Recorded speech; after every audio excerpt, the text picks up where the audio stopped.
what searching these different image banks, and really it's quite hard to find that picture that you want.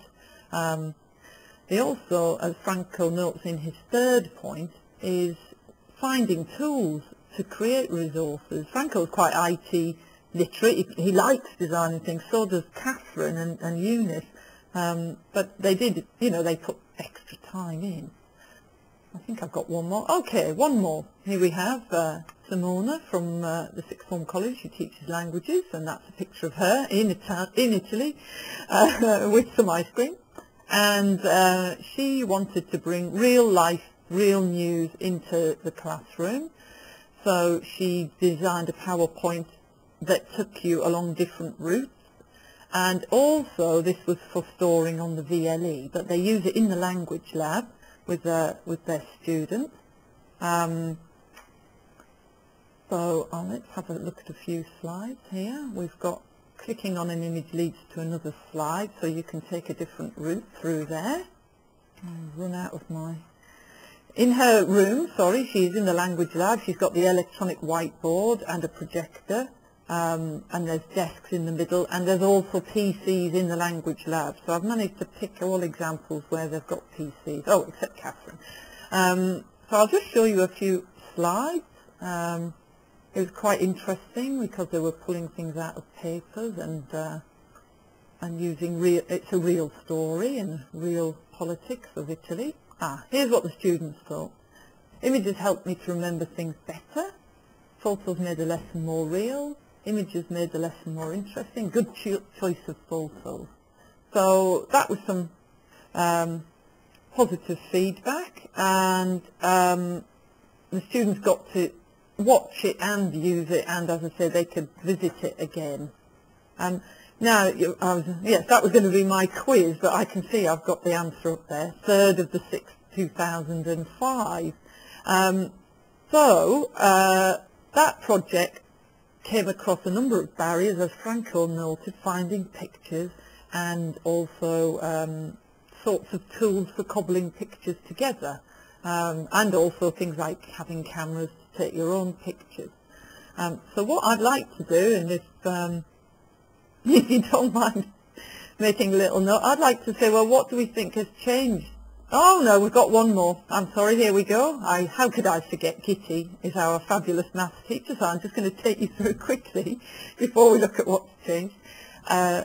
Something to do with numeracy. So this is one of Kitty's fabulous PowerPoints. She makes her own, she borrows things, and she always uses a lot of pictures when she's teaching maths and numeracy. So I'm just going to flick through so you can see what a wizard she is at PowerPoint.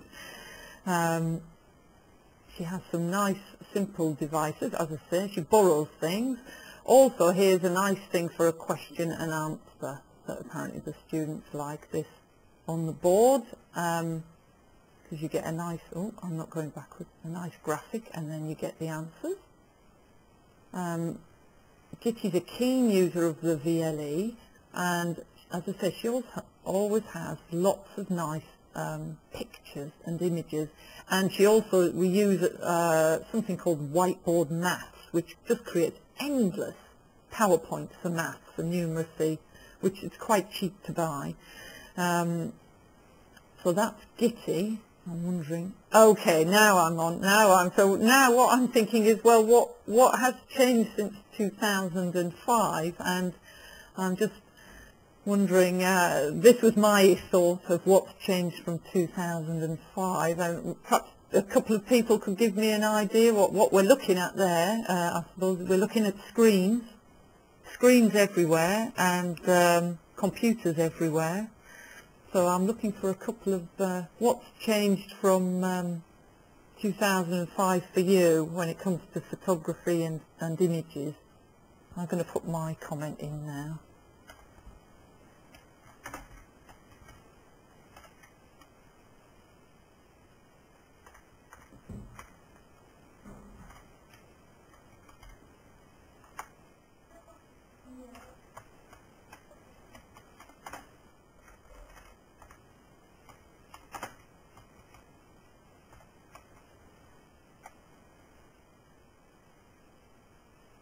Okay, I can see some here coming in. I don't know if I'm sending this to everyone. Some image bank, a good place to look for pictures, and now of course it is getting cheaper to take your own. Also, how many cameras, devices with cameras on them, mobile phones, are everywhere, and they all seem to have a camera. Cameras have got smaller. People are looking at screens and images all the time. I mean, they can get a bit image overload. There's also a lot more pictures available. Higher resolution pictures is coming in. Mobile devices are ubiquitous. So now suddenly we've got this going on. And with some of the small devices, again, that you've got an opportunity to use more pictures, because you might not want to be putting too much text on a handheld device. Okay, for my next question, so what's changed? Screens, cameras, pictures, more images everywhere. I'm going to click that now. It's going nowhere. Right, what's new? Okay, so here's my screen for what's new. Web tools, free tools for teachers to use. This is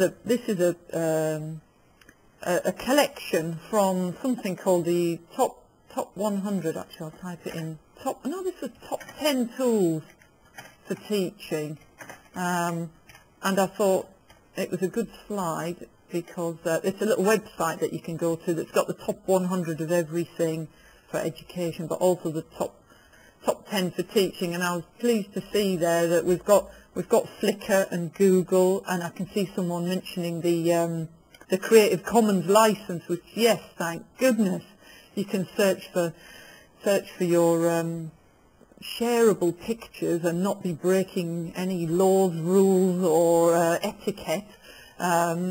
And also, I think up on her top list also somewhere is still PowerPoint, even though every now and again I think it's got to go.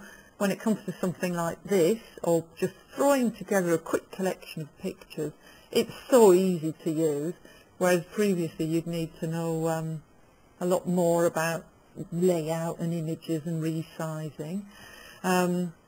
There's a Google image editing service I can see coming up on the list there. Do send to all participants so we can see them, that's fine. Also, you've got image editing within things like Flickr, all sorts of tools. So we've all become more web aware, but I suppose the one thing looking at this screen is that there's so many tools you could use, and there's so many image collections, and it's about how you manage to get your own tools and start using them. I think my next one. Oh, I see you're not allowed to send to. I'm getting all these private messages. Thank you very much. I'll read them out. Now, how do I get that slide? Oh, there we go. Here are my favourites. So there's a picture of me there, if you can spot me, and you might be able to see where I've been recently. I had to upload these, or I would be in big trouble from my parents, because they're waiting to see them on the computer. So this is Flickr, and I like the yeah, that's me. I do a bit of yoga. I like Flickr. I've got used to it, and I'm going to start linking it through to blogs and whatevers. I know people like Picasso is very useful as well. And now in Flickr you can search through the Creative Commons. One problem is, for me, of course, I start on Flickr and then I see something beautiful, and then an hour has passed and I'm going around looking at all these pictures from all over the world.